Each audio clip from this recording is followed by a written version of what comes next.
Kuya Don TV.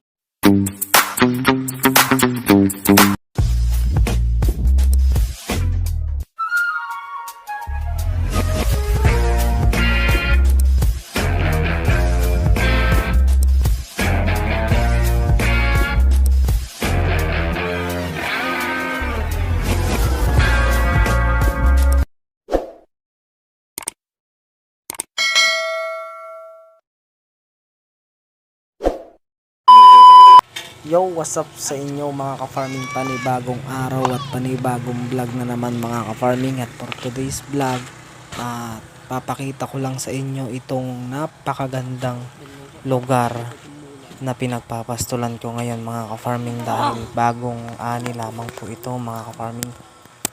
Bagong harvest ng palay, kaya kung mapapansin nyo yung mga pilapil is green na green pa yung damo mga ka-farming. So yun mga ka-farming, sa mga bago pala dito sa aking YouTube channel, please subscribe to my YouTube channel at i-click mo na rin yung notification bell para lagi kang updated sa aking mga video, at mag-iwan ka na rin ng comment dyan sa baba at aking babasahin. Kung may mga katanungan ka, comment mo na rin dyan at susubukan nating sagutin mga ka-farming.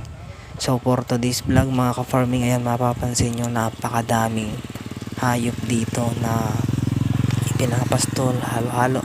Merong kambing na native at yung mga kambing ko na rin na upgraded, at syempre may mga baka rin dito mga ka-farming na ipinapastol din mga ka-farming. So napakalawak ng area na to mga ka-farming, hanggang doon yan sa dulo na yun.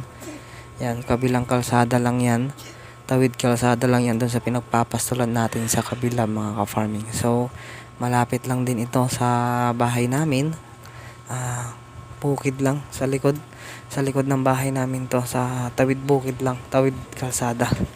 So ito mga ka-farming, ito nga pala yung mga alaga ko.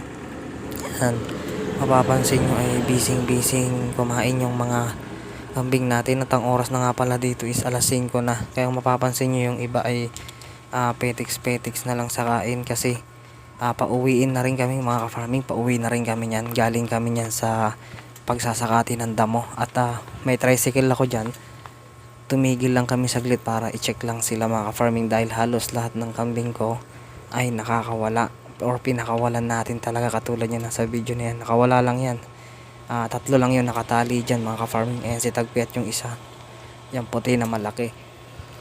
So yun mga ka-farming, napakalaking ginhawa ng pagpapastol ko ngayon, kasi malawak at walang mapiperwisyon ng mga pananim, dahil harvest season na ngayon mga ka-farming.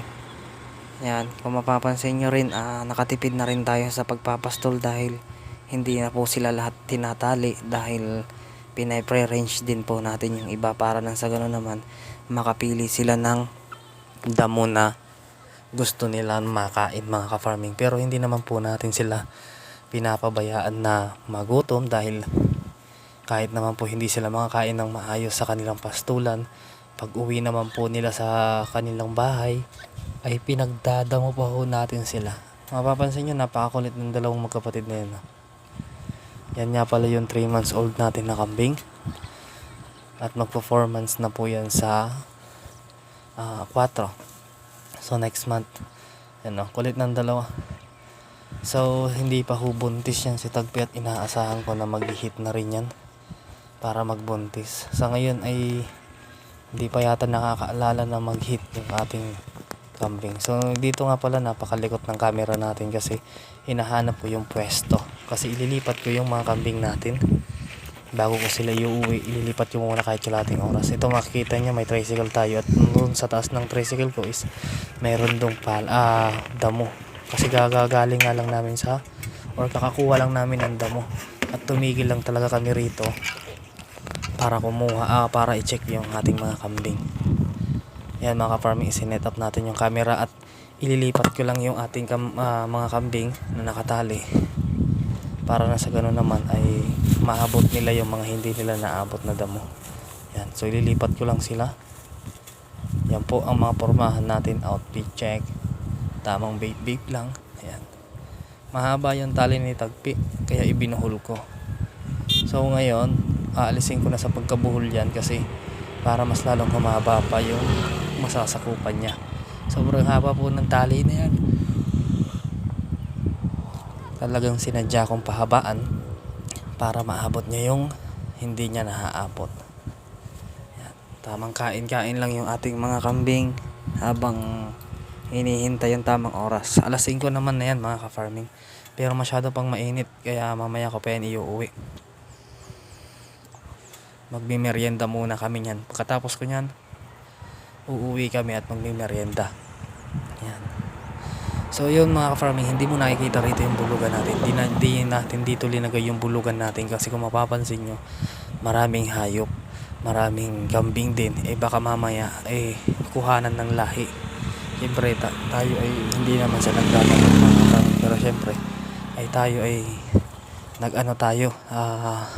gumastos tayo ng napakalaki para sa sarili natin. At siyempre kailangan din pinipids din natin yung bulog natin, kaya kailangan magbayad din mga ka-farming. Pakonsuelo ba kung sakali. Yan mga ka-farming, lilipat ko lang yung mga kambing natin mga ka-farming. Yan po mga ka-farming ang kwento ng buhay ko dito sa probinsya. Dito lamang po yan umiikot sa pagpapastol. Sa umaga magdadamo kami, tapos sa hapon magdadamo ulit kami. So napakaswerte ko pa rin dito sa area ko kasi hindi problema ang damo. Unang-una sa lahat, nagpapasalamat din ako dahil may service din ako. Kaya napupuntahan ko yung mga gusto kong puntahan or yung gusto kong pagdamuhan mga ka-farming. Yun lang mga ka-farming. Subscribe kayo sa aking YouTube channel at naibahagi ko na naman itong napakasimpleng kwento ng buhay ko sa pag-aalaga ng kambing. Hindi naman po natin kailangang i-stress ang sarili natin. Mag-enjoy lang tayo sa pagkakambing mga ka-farming. At sa mga nagbabalak po magkambing na po kayo hanggat pa pong medyo mura pa yung kambing. Kasi darating po yung panahon na magmamahal na po ang kambing. Baka sakali isa kayo sa swertihin, makaabot ng presyo na napakamahal.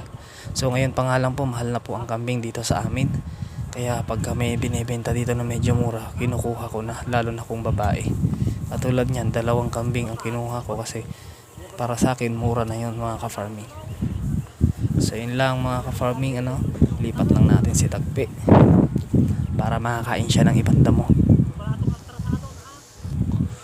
Pagkatapos ko yan mga ka-farming ay uuwi na rin po kami.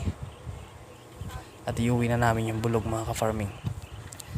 So yun mga ka-farming, na subscribe kayo sa aking YouTube channel mga ka-farming. Voice record lang muna tayo mga ka-farming kasi wala pa naman po tayong update sa ating mga buntis na kambing. Pero abang-abangan nyo lang mga ka-farming dahil ilang buwan na lang po ay manganganak na ang ating mga kambing. April at May may manganganak po tayo na kambing, kaya abangan nyo po. Ilang araw na lang ay March na. At pag natapos po yung March, nasa exciting part na po tayo, nasa paghihintay na po tayo ng ating mga alaga. So yun lang mga ka-farming, at peace out sa ating lahat.